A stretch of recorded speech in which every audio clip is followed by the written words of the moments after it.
First of all, let me say on this day that they have designated as Easter, I just want to say in the spirit of Muammar Gaddafi, the great leader of the Libyan revolution is Robert Mugabe, also Robert Mugabe, the leader of the Zimbabwe revolution or movement.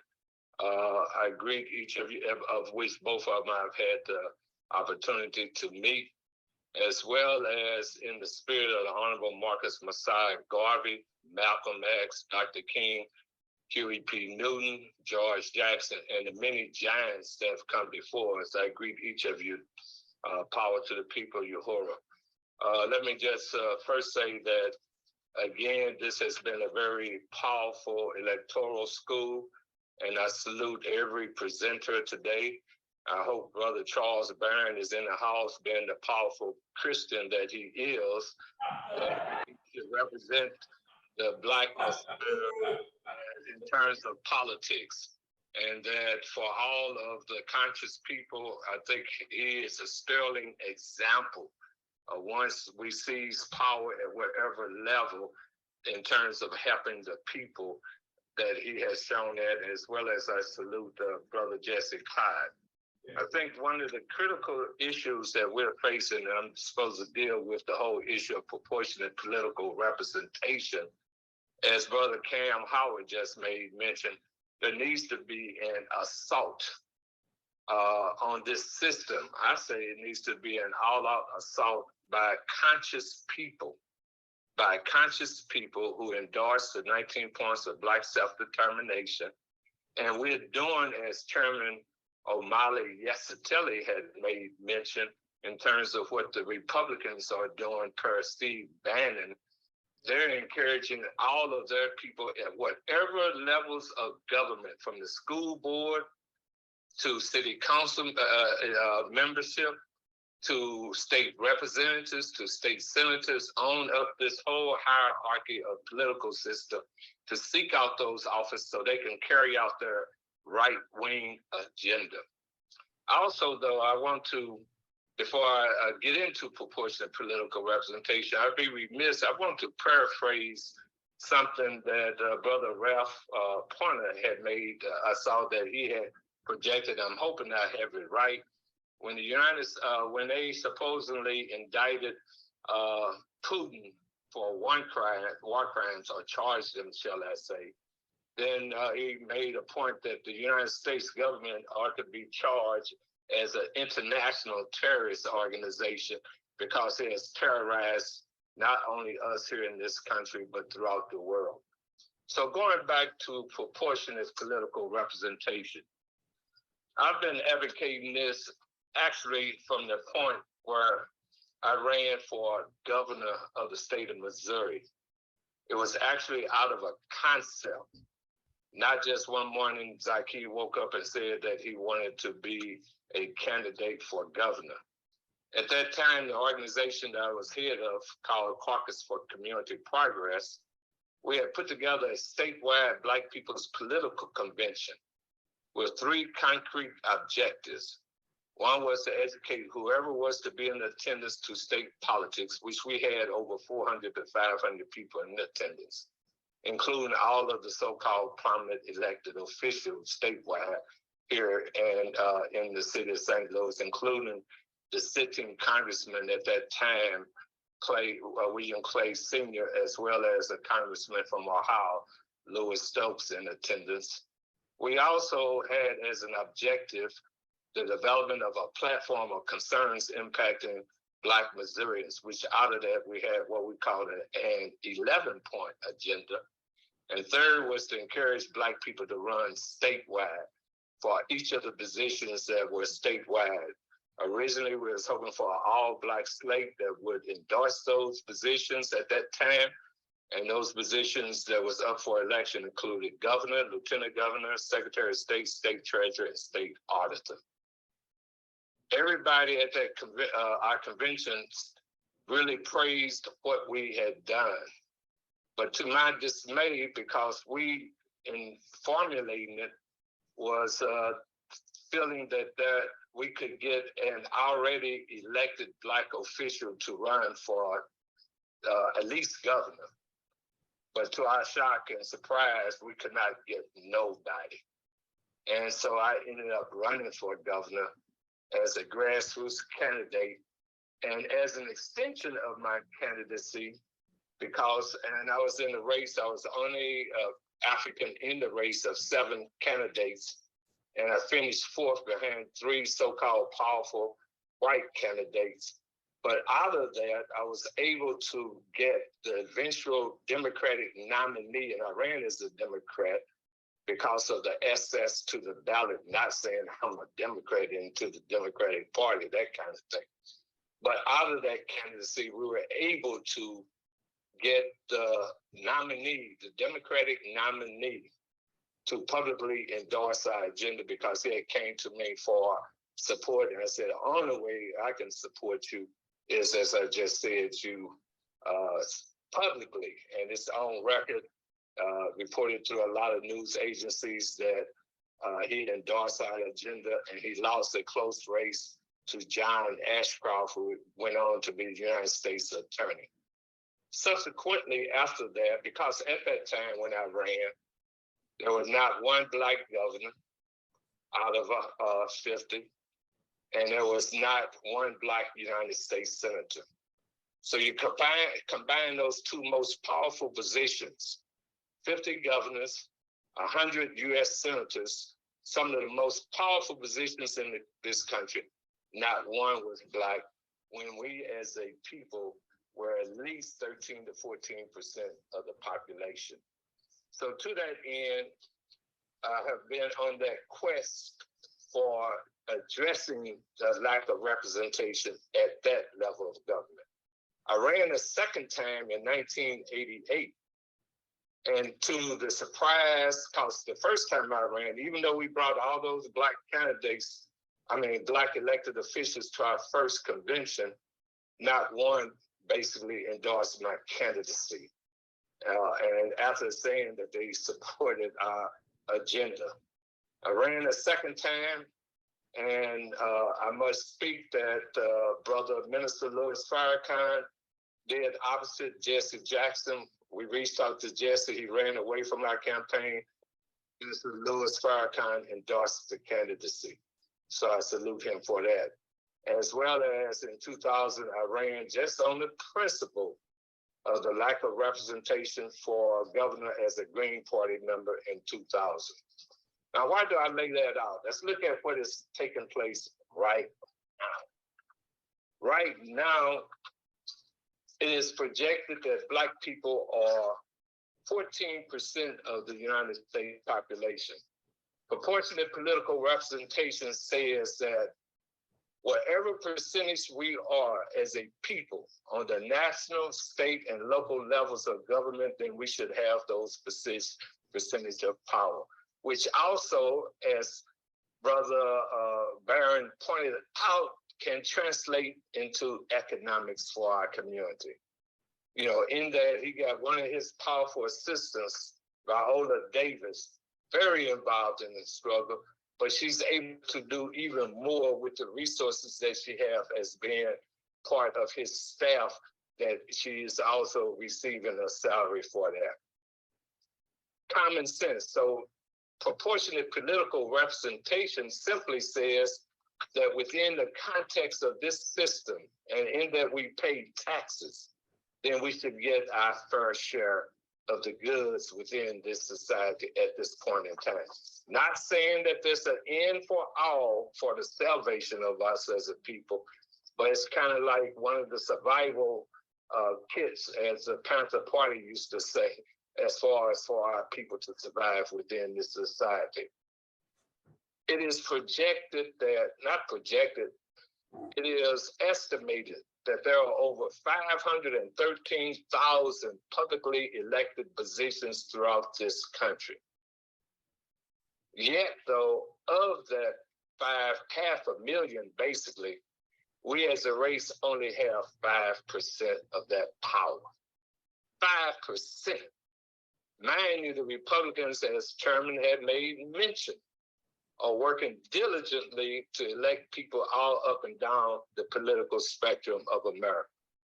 In that we are projected at 14%, of the population, then 14% of that 513,000 ought to be over nearly 72,000 plus elected positions, which again would translate in some forms of economics for our people, as well as it could be pushing the principles of reparations and all the concepts that we have been advocating. And then going back to the highest levels of government, which I started off as to why I first ran.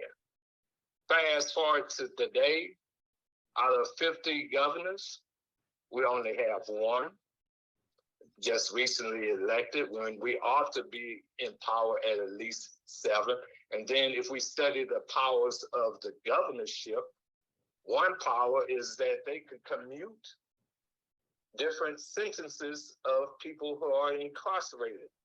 We have many of our political prisoners still incarcerated, so conceptually and theoretically, if we had a conscious governor, such as in the spirit of Charles Barron, who I salute for also running for governor on the Freedom Party, then we could have that power to at least help the political prisoners that's before it, as well as commuting other people who have been falsely accused many times and are languishing in the prisons across America. Of the 100 United States senators today, we only have 3, and we know their status, but still quantitatively is 3. And when I say we know their status, they're not about the revolution or the change that we advocate. So that's why we got to get involved. I'm talking about the conscious people in challenging for those positions. And of 100 senators, only 3 translates to 3%. If we had our full share, it should be at least 14. Then the issues of reparations, if we had conscious Black leadership in those positions. So the challenge as I see it, and I do a piece in our newspaper, the African News World, which is a quarterly piece, that's called The Task Ahead. 2024 is upon us. And I'm so glad, Chairman, that you brought up what the Republicans are doing. Now, should we not be doing the same thing for all this great information that has just been disseminated by the powerful presenters, Sister Keeley, Jesse, Charles Byrne, Cam, I hope I have not, as well as the use of the recall, and Brother Pickney, we also used the recall to try to get a racist Mayor Francis Slate out of office early, late in the 1990s or somewhere along that time. And we put a scare in them because they had to raise over $150,000 to fight our efforts. But we got to use every tool within the political arena to raise the issues that impact us day in and day out. So I say there's 2 levels of political struggle within the electoral realm. One is, as I have mentioned, I ran for governor of the state of Missouri, knowing that I probably would not be able to win, but raising the issues that impact us. And then you got the practical campaigns for school boards, for city council, that the challenge is conscious people. Are you gonna step up to the plate? In 2024, we should have masses of our people coming out of the Black is Back coalition and other coalitions who can agree on some basic principles. Of course, we as an organization agree with the principles of the 19 points of self-determination. But if we don't challenge, if we just complain and throw kind of like little bricks and don't try to seize power, then shame on us. And so that's my message to whoever is listening. And I appreciate, I think the brother, because I've been having to run upstairs and downstairs because of poor connections. I think someone at the conference that's on hand there was inspired enough saying that they would be a candidate for wherever office that they said they got to be in. then that got to be the challenge for all of us. And every conscious person that's on the line, if you don't run, then you need to recruit somebody who will run and set that example and use that process of achieving victory that has been clearly laid out by Brother Charles Barron earlier. So that's my message. And I hope I'm really clear, because I just want to challenge our conscious community. The task ahead is that we got to do it ourselves to make a difference. And last but not least, I'd be also remiss in terms of some of the local struggles here in St. Louis. Just recently, we just came out of 2 elections, but one specifically was dealing with a fire district, where you had a district composed of 90% Black. Yet, for public safety, you had a fire department of 15. This is called the Mid-County Fire District. 15 members on the fire department. Only 3 were Black. So here, Black people paying the salaries of folks coming outside of the community when we in need of some economics ourselves. Same thing happened in Ferguson, when at the time of the murder of Mike Brown, the city population was 68% Black. Yet you had a city council of 7 members, six city council people and the mayor, and only 1 Black. And as a direct result of that, you had 53 officers and only 3 look like you and I. So in essence, again, Black people were paying the salaries of some racist folks who were arresting us, charging us with extraordinary fines to keep their government going on the backs of us who are paying taxes. High contradiction. And I'm not saying just any Black we should support. I'm saying that the conscious community got to step up and be the flag wavers for the liberation, the upliftment of us as a race of people. So that's the challenge. So I hope and I pray in 2024, and that's a challenge I'm putting out to all of us, we should have some candidates that a national campaign to seize power at whatever levels that they are willing to challenge. Like I said, for a school board, in mentioning school board, and one of the things I salute Sister Betty Davis always saying, that we have to have community control of the educational system. But many of the boards here in this area, and probably in the other areas that many of you live, you have predominantly Black student population ran by majority white school board members. Again, shame on us. So that's the challenge. That's the challenge. And when I say in terms of not just allowing Negro leadership, a classic example, I'm a former educator in East St. Louis School District 189, and we had a bunch of boot-licking Negroes who was on the school board. And to this day, if I had the power, I would say, go and get a boot-licking Negro principal at an all-Black high school during Black History Month, who ordered me to take down a bulletin board saluting our people with a 20%, I got to add, 20% white staff at the school, because there was no white folks on the board.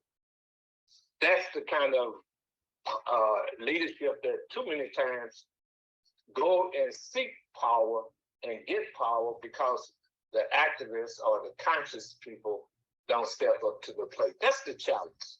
And that's why I just want to put out there. The challenge for us is to have some soldiers that get involved in the political process, that endorse the 19 points of self-determination, and let's see what happens at the end of 2024. Can we get at least 50? That's such a low number in my mind. But if we can get 50, but if we had our first share of the power, I don't think I made the total statistical number of elected officials across this country that would be Black, it would be over 72,000 if we had our full share. So that's my presentation. That's my challenge to everybody as part of the Black is Back Coalition, as well as to myself. Thank you.